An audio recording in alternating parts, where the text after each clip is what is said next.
خلوني بقى عايز اطلع على حاجه قبل الفاصل.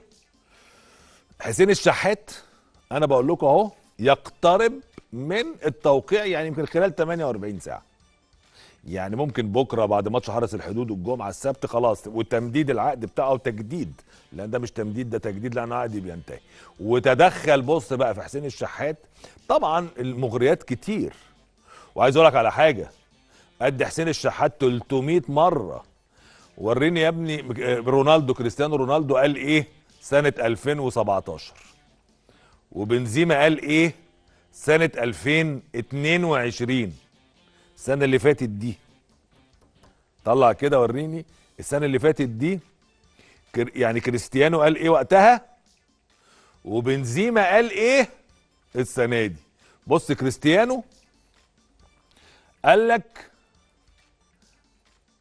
اتمنى، بص يا فندم، بص كريستيانو رونالدو سنه 2017 اريد الاعتزال في ريال مدريد.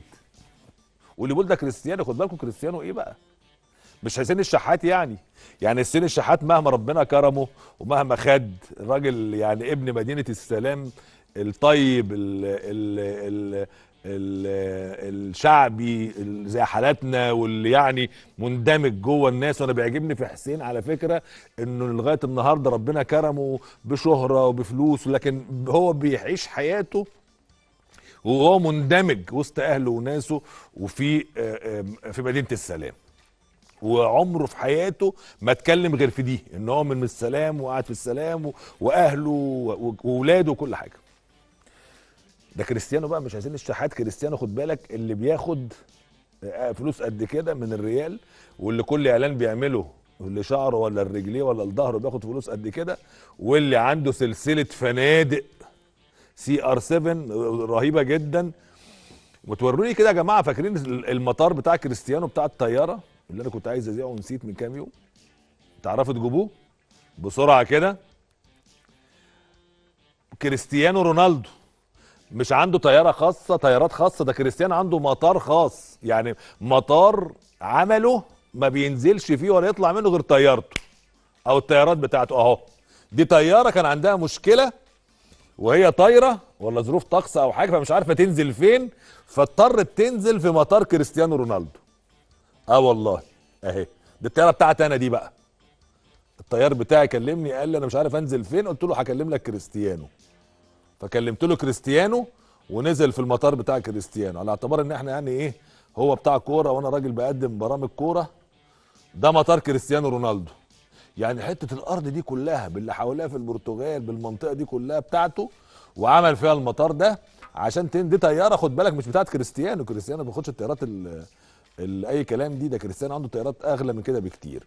فالطياره دي كان عندها مشكله، نزلت في مطار كريستيانو رونالدو وسمح لها. يعني ايه مطار؟ يعني موظفين شغالين 24 ساعه، يعني رادارات، يعني ناس قاعده بتوع امن وبتوع سلامه وبتوع اشارات للطيران، كل حاجه كل حاجه. يعني في مجتمع عايش على اسم كريستيانو رونالدو، وفنادق وساعات وبرفانات وهدوم، يعني هو عنده مصانع. يعني بص، انا عايز مش عايز اقول الملابس الداخليه يعني اه والله من ضمن الحاجات اللي شغال المصانع اللي هو البراند بتاعه، كل حاجه وفلوس بالكوم. صحيح اشتكى ان جورجينا بتصرف كتير ما اعرفش ازاي، قال لك نزل في المواقع من شهرين، قال لك صدام عائلي بين كريستيانو وجورجينا، اسمها جورجينا برضو، علشان خاطر متضايق انها بتخش المولات في الرياض بتصرف كتير، او في السعوديه. اه والله في اخبار نزلت كده يعني. المهم، فهذا الراجل ده كريستيانو مش حسين الشحات. حسين الشحات كل امله ان ال 15 مليون جنيه اللي الاهلي حاططهم له يخلوهم 20 او 25، وان يلغي نسبه المشاركه. امله كل الحدوته دي كلها كده. يعني بص ما تجيش ديل الطياره بتاعت كريستيانو. المهم كريستيانو سنه 2017 قال ايه؟ اريد الاعتزال في ريال مدريد. طب لما ريال مدريد ما رضيش يرفع له الراتب بتاعه زي ما كان طالب عشان يتساوى مع ميسي وقتها سنه 2020 باين ولا 19 لما مشي راح لف اللفه بتاع اليوفنتوس 3 سنين 19 اعتقد ولا 18 راح اليوفنتوس وبعدين طلع على مانشستر يونايتد ثم انتقل الى الدوري السعودي عشان الفلوس.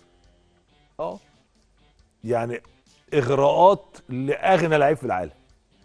طب كريم بنزيما السنه اللي فاتت دي يعني مش مثلا من 5 سنين وهنقول نسينا ذاكره السمكه اللي هي بنتمتع بها الانسان البشري يعني او البشر بيتمتعوا بها ذاكره السمكه. ده البنز السنه اللي فاتت بعد ما الريال كسب دوري ابطال اوروبا كان كسبان مانشستر سيتي في السيمي فاينال وبعدين كسب اعتقد ليفربول في الفاينال.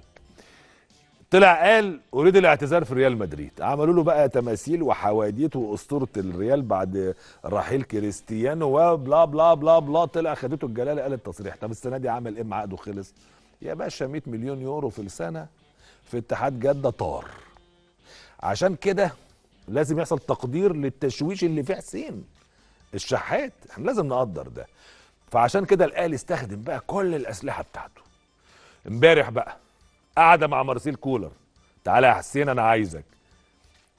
خير يا فندم. انت يا حسين والنادي واحتياجنا ليك وانت النهارده رجعت لمستواك وهعتمد عليك وبعتمد عليك وانت ابني. قال له وانت بابا والكلام اللطيف اللي بيدغدغ الاعصاب.